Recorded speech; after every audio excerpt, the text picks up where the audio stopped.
আসসালামু আলাইকুম গাইস। দর্শক ভাইরা, আপনারা দেখতে পাচ্ছেন আমরা এই যে গজারি বাগানে বনে আছি।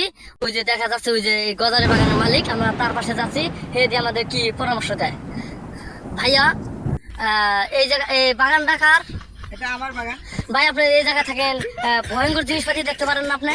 হ্যাঁ, অনেক অনেক গাছে অনেক ভাই, পাখি আছে। পশু পাখি দিয়ে একটা নাম বলতে পারবেন? ওই যেমন কুমির আছে, হ্যাঁ। আপনার শিশু আছে, ডলফিন আছে, পাখি আছে, কাঁকড়া আছে, আরো অনেক ধরনেরই আছে। ভাই, আপনার ভয় লাগে না? না না, ওগুলো আমাকে দেখে ভয় ভয় এড়িয়ে চলে।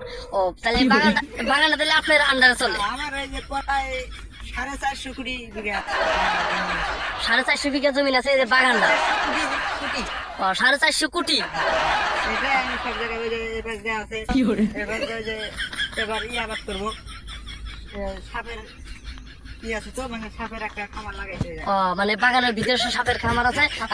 বাইরের লোক গেলে ওটা ভয়ঙ্কর জিনিসটা দিয়ে ভয় পায়, কিন্তু আপনি কেন ভয় পান না? না, আমি যে পালন করি ওগুলা। ও, তাহলে আপনি যিনি একা একা তো থাকেন, ভয় লাগে না? একাই থাকি এই জায়গায়। একা একাই থাকে। একাই থাকি। তাহলে দর্শক ভাইরা, আপনারা দেখতে পাচ্ছেন এই যে আমাদের এই যে মালিক ভাই, এই যে বাগানের মালিক, গজার বাগানের জঙ্গলের ভিতরে থাকে একা একা। মানে অনেক ধরনের ভয়ঙ্কর জিনিসপাতি, সাপ, কুমির, তারপর বিভিন্ন ধরনের জিনিসপাতি এই জায়গায় যে পালে, কিন্তু সে ভয় পানা, কিন্তু এই জায়গায় বাইরের লোক আসতে পারে না। তাহলে ভাইয়ের কাছে আমি একটা জিনিস প্রশ্ন করবো যে ভাইয়া, আপনি এই বাগানটাতে ই করেন, আপনি কেন লোকজন রাখেন না কেন? ভাইয়া, আমি একটা কথা প্রশ্ন করবো। বলেন। আপনি যে এত বড় বাগানটাতে যে দিচ্ছেন, এই জায়গায় লোক থাকে না কেন? লোক আসতে চায় না, ভয় পায়।